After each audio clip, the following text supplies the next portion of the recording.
जानती थी मैं चंगी तरह से। गुस्सा अपनी जगह है और माँ की ममता अपनी जगह। उसकी जरा सी चोट देखकर तेरा मन पिघल गया ना, आ गया ना तुझे प्यार उस पर, और वो कल से तड़प रही थी तेरा प्यार पाने के वास्ते। रतन, झूठ बोलकर ही सही तेरा प्यार पा ही लिया उसने। इसी को तो कहते हैं पुत्र, माँ बेटी का अनोखा रिश्ता। नहीं चाची,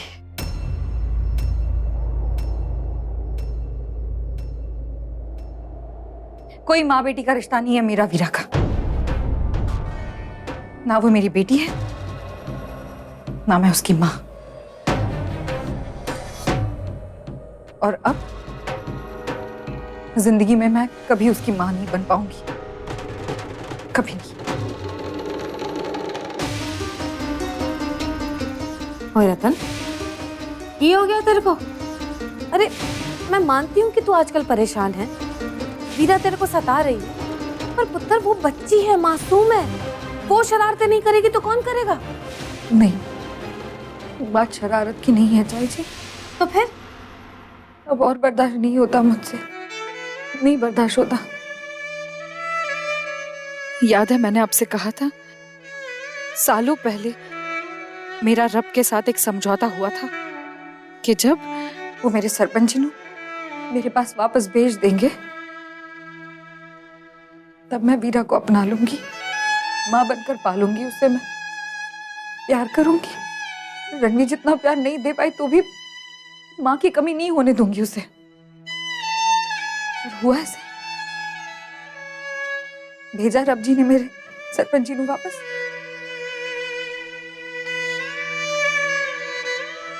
क्योंकि रब जी चाहते ही नहीं है कि मेरा और वीरा का कोई रिश्ता बने। नहीं भेजा उन्होंने मेरे सरपंच जी ने, नहीं माना मेरा रब। भेजी तो सिर्फ खबर,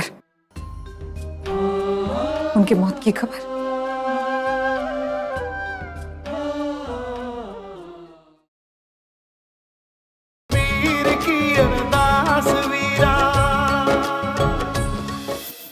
बीजी, बलदेव नु अब बहुत डांट पड़ेगी ना? हाँ वीरा, टीचर जी ने तो यही कहा था। पढ़नी चाहिए, बहुत गंदा है।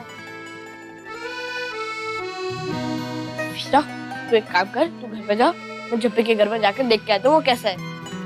अल्ले।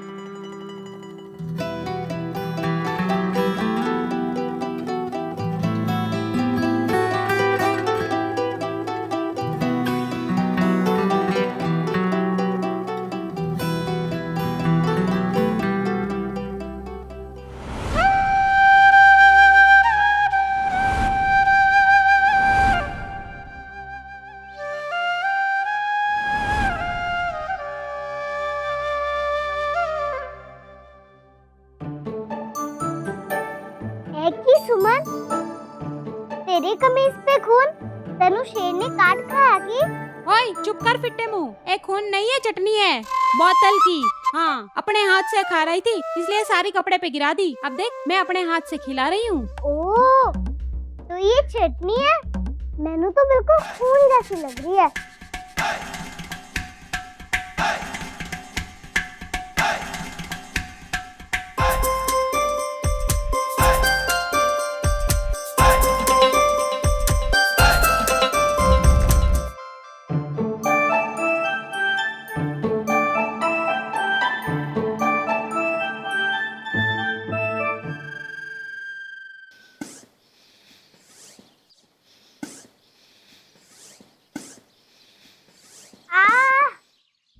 वीरा,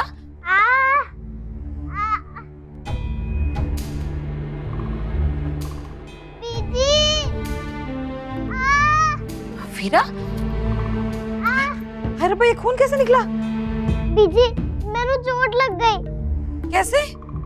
बीजी, मैं गिर गई थी। गिरी? बीजी, मैं चल नहीं पा रही, मैनू बहुत दुख रहा है बीजी।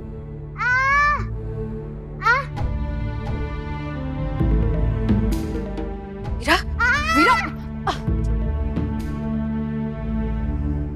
बैठ यहाँ, ये निकाल, दिखा कहाँ लगी, कैसे लगी? बीजी, मैं रास्ते में चल रही थी, और मैंने पत्थर दिखाई नहीं तो मैं गिर गई टकरा के। अच्छा दिखा, मुझे निकालने नहीं दे। बीजी, अब देखो मत, आप सिर्फ फूंक मारते रहो। जल्दी मारो बीजी। मीरा, फूंक मारने से कुछ नहीं होगा, खून बह रहा है। जूता निकालने दे, हल्दी लगा देती हूँ। नहीं बीजी, आप देखो मत, आप जूता मत निकालो बीजी, आप सिर्फ फूंक मारो। मारो ना बीजी, जल्दी। बीजी आप ना फूंक मारो और मैनू प्यार करो और बोलते रहो मेरी वीरा, मेरी वीरा। बीच बीच में मेरे सर पे हाथ भी घुमाओ। बीजी बीजी जल्दी फूंको बीजी, दर्द हो रहा है। मीरा, सर पे हाथ फैलाने से और फूंक मारने से कुछ नहीं होगा। दिखा, खून निकल रहा है। बीजी नहीं, अब देखो मत ना बीजी, नहीं। वीरा देख रहे थे खून बह रहा है। नहीं बीजी। मीरा,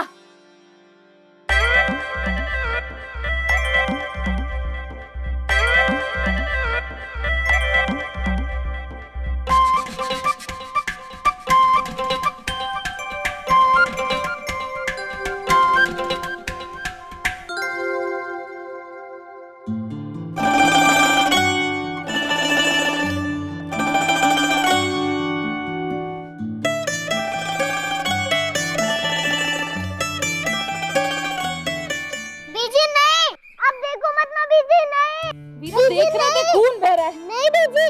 मीरा,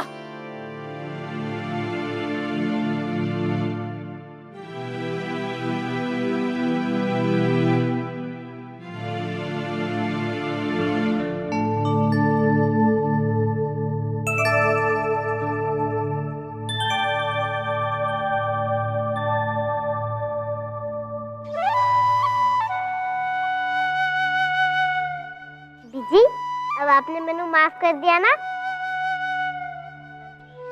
और आपने मैनू थोड़ा सा प्यार भी किया।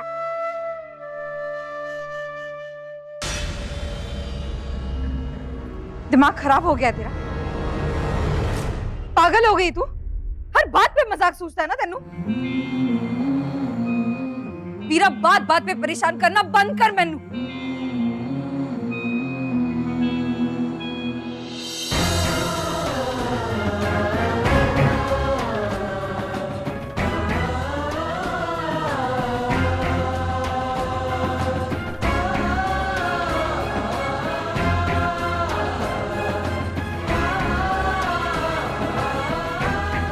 जानती थी मैं चंगी तरह से, गुस्सा अपनी जगह है और माँ की ममता अपनी जगह। उसकी जरा सी चोट देखकर तेरा मन पिघल गया ना, आ गया ना तुझे प्यार उस पर, और वो कल से तड़प रही थी तेरा प्यार पाने के वास्ते।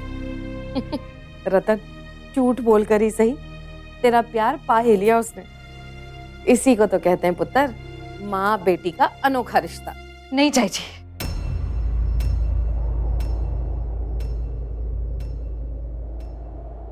कोई माँ बेटी का रिश्ता नहीं है मेरा वीरा का। ना वो मेरी बेटी है, ना मैं उसकी माँ। और अब जिंदगी में मैं कभी उसकी माँ नहीं बन पाऊंगी, कभी नहीं। ओए रतन, ये हो गया तेरे को? अरे मैं मानती हूँ कि तू आजकल परेशान है, वीरा तेरे को सता रही है, पर पुत्र वो बच्ची है, मासूम है, वो शरारतें नहीं करेगी तो कौन करेगा? नहीं, बात शरारत की नहीं है चाची जी। तो फिर? अब और बर्दाश्त नहीं होता मुझसे, नहीं बर्दाश्त होता। याद है मैंने आपसे कहा था, सालों पहले मेरा रब के साथ एक समझौता हुआ था कि जब वो मेरे सरपंच जी मेरे पास वापस भेज देंगे, तब मैं वीरा को अपना लूंगी, माँ बनकर पालूंगी उसे, मैं प्यार करूंगी। रणवीर जितना प्यार नहीं दे पाई तो भी माँ की कमी नहीं होने दूंगी उसे। और हुआ ऐसे, भेजा रब जी ने मेरे सरपंच जी वापस।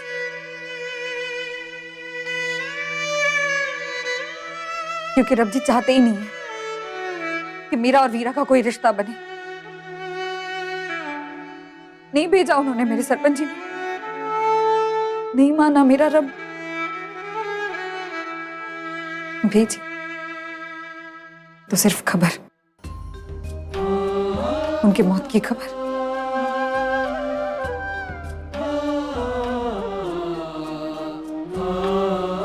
तेरा दिमाग खराब हो गया, जल्दी हो गई है क्या तू? कैसी बातें कर रही है? हाँ, उस मासूम बच्ची को तो ये भी नहीं पता है कि तेरा और उसका रिश्ता किस शर्त पर और क्यों टिका हुआ है। मैं जानती हूँ चाची जी, बच्ची है, वो मासूम है, उसका कोई दोष नहीं है। पर चाची जी, अब ये बात कैसे भूल सकती है कि अगर वो लड़की पैदा नहीं हुई होती तो उसकी माँ इस घर में नहीं आती, मेरे सामने सारा राज नहीं खुलता, सरपंच जी को शर्मिंदा होकर इस घर से नहीं जाना पड़ता।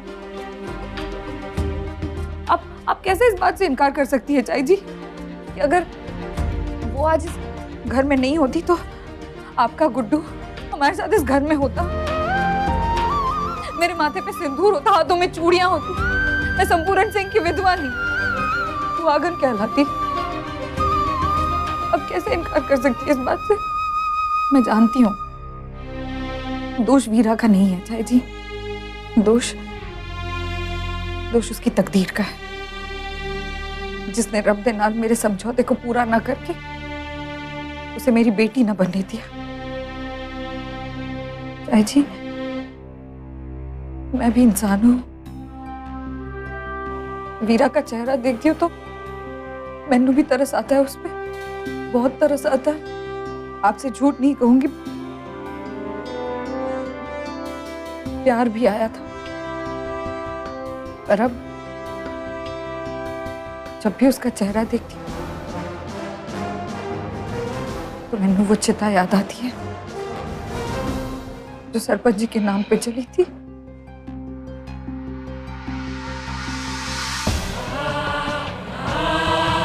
रतन पुत्र, सब्र कर मेरी बच्ची। देख रतन, मैं तेरा दुख दर्द सब कुछ समझती हूँ। सब्र कर और ये सोच पुत्र कि वो वीरा उसकी औलाद है जिस इंसान को तूने टूट कर चाहा। पुत्र, किया सब्र मैंने चाहिए, बहुत सब्र किया। मानती हूँ कि वीरा सरपंची की निशानी है, लेकिन उस गलती की निशानी है जिसने मेरा सब कुछ छीन लिया मुझसे।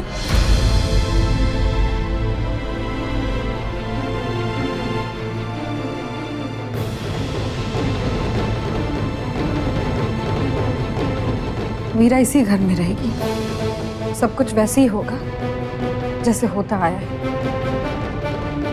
वो मेरे रणनी की बहन बनकर रहेगी इस घर में, लेकिन मेरी सिर्फ एक ही औलाद है, रणवी। वीरा मेरी औलाद बनकर कभी इस घर में नहीं रह पाएगी।